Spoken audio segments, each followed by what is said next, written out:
Business Leeds के लिए किस तरह बिजनेस लीड जनरेट कर सकते हैं या अपना चांस ऑफ फेलियर बिजनेस में किस तरह रिड्यूस किया जा सकता है। टीम बनाना सबसे बड़ा चैलेंज है आज के दौर में, और फिर टीम आ जाए फिर उसको साथ लॉन्ग टर्म में सस्टेन करना सबसे बड़ा चैलेंज है। तो किस तरह हम अपनी पीआर को कन्वर्ट कर सकते हैं बिजनेस में? मैं तो एक चीज़ समझता हूँ कि सेल्स के अंदर सबसे बड़ी चीज़, जब तक आपका नंबर अगले बंदे के मोबाइल में सेव नहीं होता ना, आपका कोई रिलेशनशिप नहीं है किसी से। आपने देखा होगा कि जो लोग नहीं भी इस तरफ अपनी पर्सनल ब्रांडिंग की तरफ आ रहे थे, वो लोग आए हैं। हम ये कहते हैं कि फॉलोअप जितना स्ट्रांग हो, जितना कंटिन्यूस आप मिलें, वैसे ही जाके बैठ जाएं उसके पास।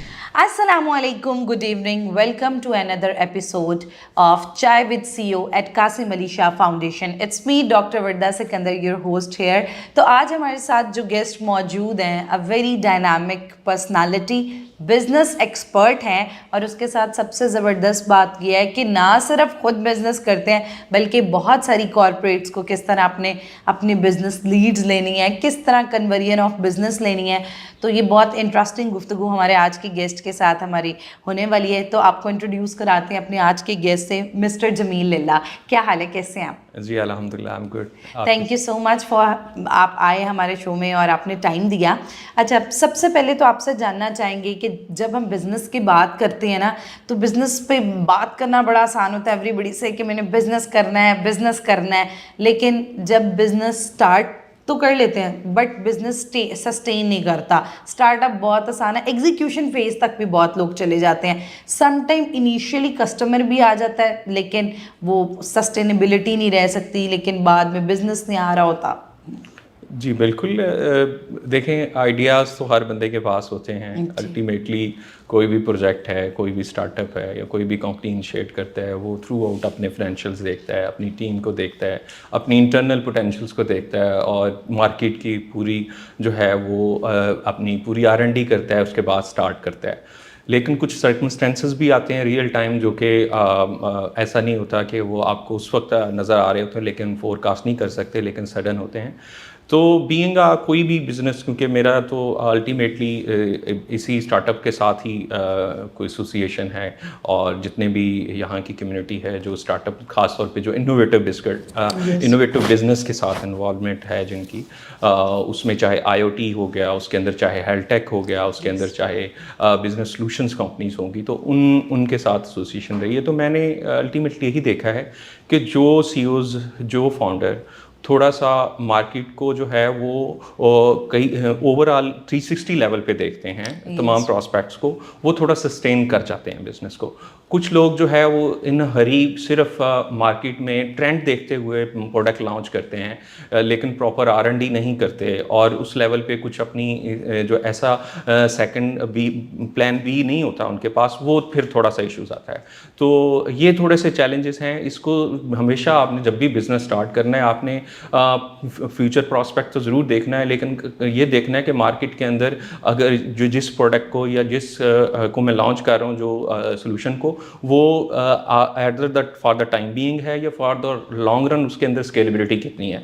तो ये सारे फैक्टर हैं जिसकी वजह से मोस्टली बिजनेस फेल हो जाते हैं। ख़ास तौर पे फिर हमारे कुछ ऐसे बिजनेस हैं कि आप सोल्यूशन या प्रोडक्ट सेल तो कर देते हैं, लेकिन आपने कोई उसका बैकअप प्लान, कोई सपोर्ट स्ट्रेटजी, उसकी कस्टमर सक्सेस के लिए कोई ऐसा प्लान नहीं रखा होता है। तो मोस्ट ऑफ द टाइम जब आपने उसको रिटर्न देने की बारी आती है, कस्टमर को सेटिस्फाई करने की बारी आती है, तो तब आप के पास वो चीज़ें नहीं होती पॉकेट के अंदर। तो फिर ये चीज़ें अल्टीमेटली आपकी रेपुटेशन और सस्टेनेबिलिटी स्केल पे जो असरअंदाज होता है। अब तो जैसे आपने हमें बताया कि दीज आर द कॉजेज जिसकी वजह से बिजनेस फेल होता है, तो अब ये भी हमें आप फिर सोल्यूशन भी साथ बताएं कि बिजनेस लीड्स के लिए किस तरह बिजनेस लीड जनरेट कर सकते हैं या अपना चांस ऑफ फेलियर बिजनेस में किस तरह रिड्यूस किया जा सकता है। जी, आपने बेसिकली ना देखें, कोई भी स्टार्टअप है ना, तो उसकी रेवेन्यू स्ट्रीम मल्टीपल होनी चाहिए। ख़ास तौर पे अगर आपका एक बिज़नेस आ रहा है जो कि आपकी प्रोडक्ट से आ रहा है, तो रियल टाइम कुछ सोल्यूशन ऐसे भी होने चाहिए जो कि आप साथ ऑफ़र कर रहे हों, जो कि ऐसे फिक्स कस्टमर के साथ या ऐसे लॉन्ग टर्म कस्टमर के साथ जो आपका कह लें कि एक फिक्स अर्निंग उनसे हो रही हो, ऐसे ज़रूर पैरेलल में होना चाहिए। हो वही डोमेन के जिसमें आपने जाना है, जो आपका विजन हो। लेकिन कुछ ऐसे कस्टमर, और उनके लिए यह है कि आप सबसे ज़्यादा जो चीज़ होती है वो सेल लाने के लिए वो हमेशा आपका रिलेशनशिप होता है कस्टमर के साथ बिल्ड करना। तो उस पे थोड़ा फोकस करना चाहिए। मैं ज़्यादातर तो यही कहूँगा कि आपकी आज के दौर में देखें, एक छोटी लीड जो है वो एक कह लें कि जिसको हम छोटी टिकट कहते हैं सेल्स के अंदर, वो तो जनरल आप मार्केटिंग एक फेसबुक पे ऐड लगा देंगे या कहीं पे कहीं पे कर कर देंगे दें तो वो तो आ चल जाएगी। जाएगा। वो 5-10 हज़ार मंथली होगी। लेकिन अगर आप कहते हैं कि आपने बिग टिकट सेल करनी है जिसमें मिलियंस की इनकम होती है मंथली, या उसके अंदर थोड़ा सा आपको पर्सनल इन्वॉल्व होना पड़ता है, और वो जाके फिर अल्टीमेटली एक बड़े डिसीजन मेकर के साथ आपने मिलना है, उसके साथ जो है वो बात करनी होती है। तो आपने जब भी कुछ इस तरह का लीड जनरेशन के पॉइंट ऑफ व्यू उसको स्केल करना हो, तो उसमें जो है फोकस रखें कि पहले पैरेलल में आपने एक जो अच्छी आपको लगता है पोटेंशियल कस्टमर्स हैं उनकी लिस्ट बनाएं और उनको टारगेट करें पैरेलल में। अगर उनमें से मतलब आप कर लेते हैं कन्वर्ट अच्छे कस्टमर, तो वो ये है कि आपकी कम से कम जो बेसिक आपके ऑपेक्स होते हैं वो कवर होते रहते हैं। बाकी जो स्केलेबिलिटी के लिए आप ज़रूर साथ साथ इन्वेस्ट करते हैं, तो ये लॉन्ग टर्म एक प्लान हो सकता है, जो कि बाज़ लोग बिल्कुल इसको ना देखते हैं, स्टार्ट कर देते हैं, कहते हैं कि जब है मार्केट में डिमांड है तो सेल भी आ जाएगी। लेकिन ऐसा रियल टाइम नहीं आता। सेल कभी भी ऐसे नहीं कि जो आपकी सैलरियाँ आपके एम्प्लॉय की दे सके, इतनी सेल नहीं आती। उसके लिए आपको एफर्ट करनी पड़ती है, आपको अपनी खुद से टाइम देना पड़ता है, फिर प्रॉपर फॉलोअप होता है हर सेल का। अल्टीमेटली एक ट्रेंड ये भी है ना कि लीड आई है, उसने बता दिया, आपने टाइमली उसको प्रपोजल भी देना है, आपने टाइमली रिप्लाई भी करना है, फिर आपने उसको अगर उसने डेमो या कुछ चीज़ रिक्वायरमेंट है उसकी, तो उसको रिप्लाई करें। हो सकता है उसने आपके पैरेलल में 2-4 और लोगों की और उसको ज़रूरत 2 दिन के अंदर है, तो आप 2 दिन देखते रहें कि आपने क्या करना है। तो उसकी पहले से आपको आइडिया होना चाहिए उसके अंदर कि आपने जो है वो उसको क्या ऑफ़र करना है, और आपकी प्राइस लाइन, आपकी पॉलिसी बनी होनी चाहिए, प्राइस स्ट्रेटजी बनी होनी चाहिए। तो उसके अकॉर्डिंगली आप जितनी जल्दी उसके साथ एंगेज होंगे उतनी जल्दी आप लीड क्लोज कर सकते हैं। तो ये थोड़े से फैक्टर है जो आपको ज़रूर सस्टेन करते हैं और लीड को जो है ना कन्वर्ट करने में आपको हेल्प आउट करते हैं जल्दी। Okay, that's great. अच्छा, इस हवाले से जैसे कि आपने बताया कि लीड जनरेट करना बहुत इंपॉर्टेंट है, लेकिन सीईओ के लिए, the being a CEO of the company, किस तरह की अप्रोच होनी चाहिए towards their employees, towards their company, जो एक बेस्ट सीईओ भी बन सकें और साथ they make their company successful?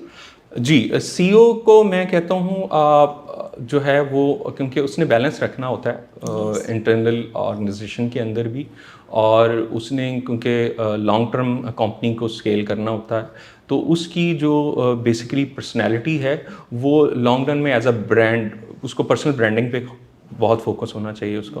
कि हम सपोज अगर कोई उसका एम्प्लॉय एक न्यू रिसोर्स भी है, तो वो किसी को कॉल करे तो वो जस्ट नाम बताए तो वो कहे कि आप उनके साथ काम करते हैं।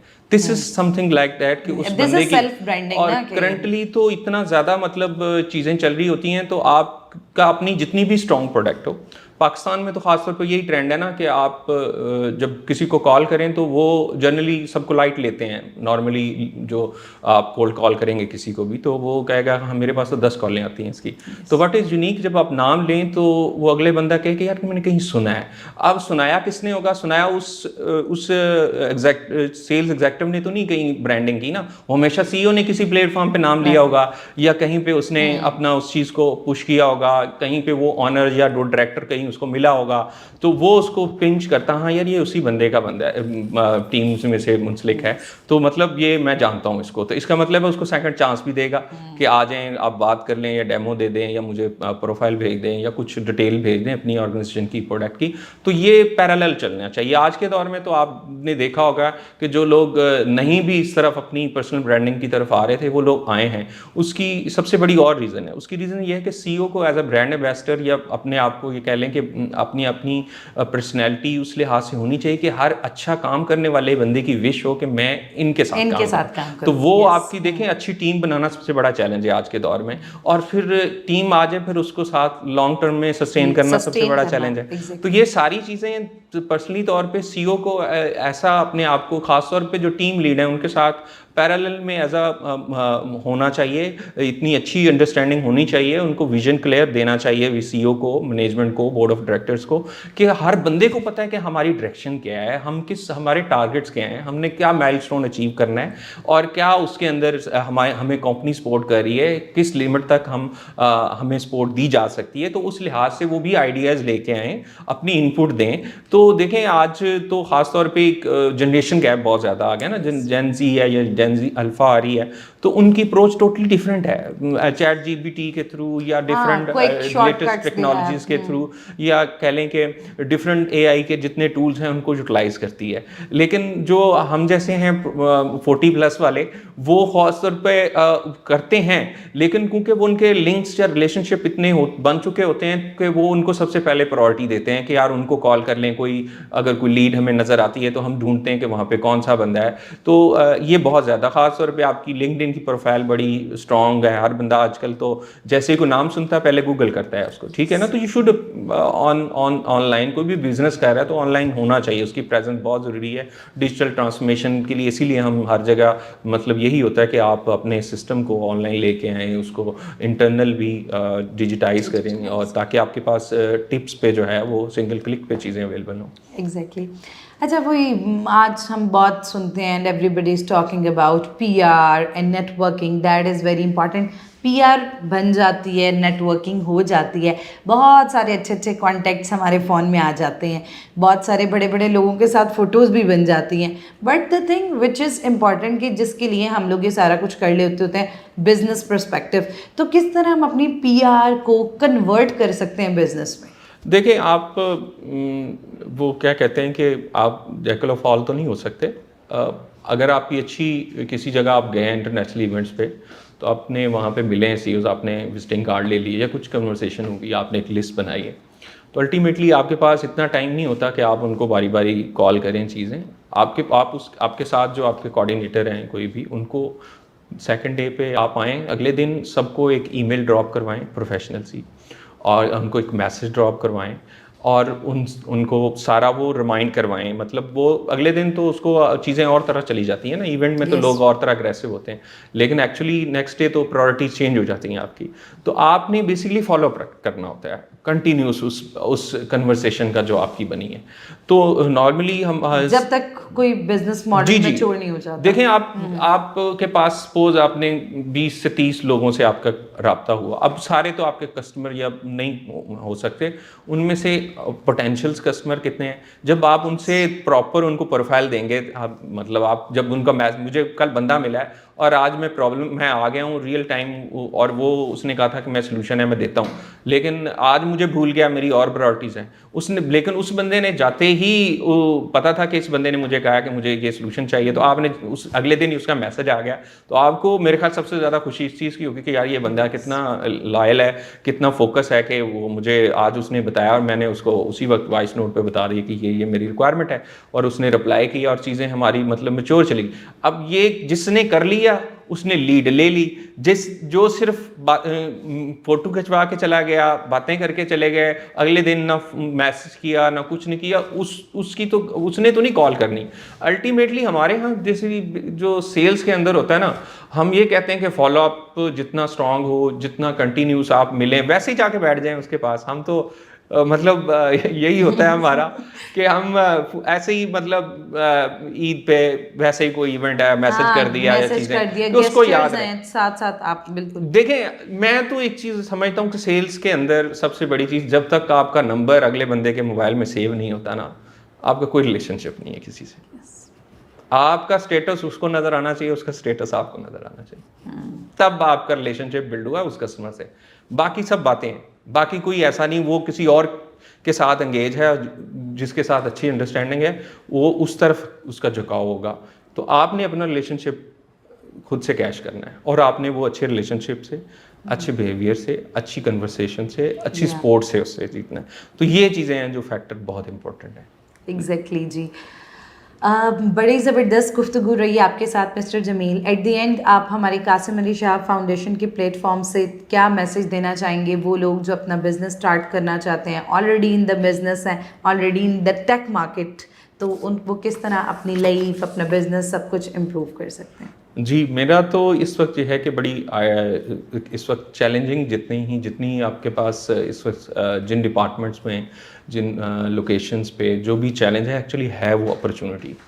तो उस अपॉर्च्युनिटी को कन्वर्ट करें, उसका सॉल्यूशन दें और उसके साथ जो है कि जैसे ही क्योंकि वो एक ही कस्टमर अगर एक ही लोकेशन पे आप वो सॉल्यूशन दे के उसको ग्रैब करते हैं और वो आप फर्स्ट मूवर एडवांटेज लेते हैं उस चीज़ का, तो ये लॉन्ग रन होता है आपके लिए। ख़ास तौर पे कंपटीशन से आप डिफरेंट खेल रहे होते हैं।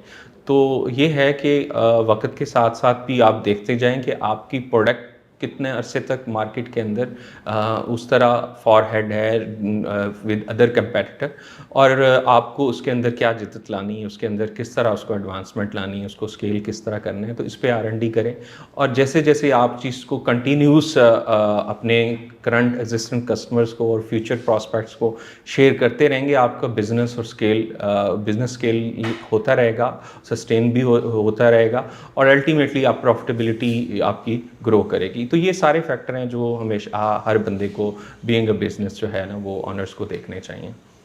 ज़बरदस्त जी, हमारे साथ मिस्टर जमील मौजूद थे। बड़ी ज़बरदस्त गुफ्तगू रही इनके साथ और ख़ास तौर पे जो आज हमने एक अच्छी चीज़ सीखी वो ये है कि how to convert your PRs into business और दैट इज़ वेरी इंपॉर्टेंट कि अपने बिज़नेस को इम्प्रूव करने के लिए नेटवर्किंग करें, अच्छे डिफरेंट कनेक्शंस बनाएं, CEOs से मिलें और अपनी बिज़नेस को इम्प्रूव करें। So hope you like this episode. मिलते हैं एक नए एपिसोड के साथ। अल्लाह हाफ़िज़।